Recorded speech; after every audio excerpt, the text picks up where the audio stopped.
The Supreme Court will not make the decision on whether the tariffs are legal or not just because, well, they seem to be working.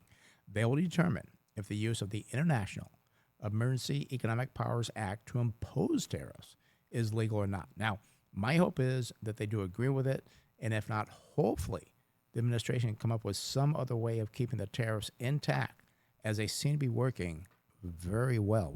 We like that low trade deficit. Yeah, I mean, a low trade deficit is beneficial to GDP because obviously you look at your net import export number, and the better that trade balance is, it helps with GDP's numbers. And I mean, you think about it as well conceptually. Obviously, if you're producing more and shipping it out and then importing less, that should help with the jobs picture because it gives people more work to do. So, I mean, there's going to be positive to it. I do believe, of course, that the trade is, still important to have a good relationship with other countries and so forth.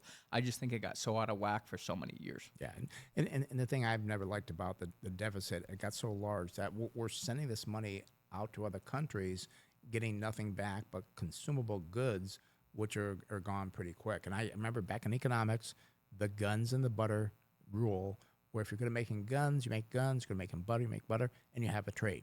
What happened was we were buying so much more from everybody else, and they weren't buying our products. We were just sending money overseas to all these countries, and eventually you run into where like, hey, we got nothing left. That's why we got such a big debt deficit.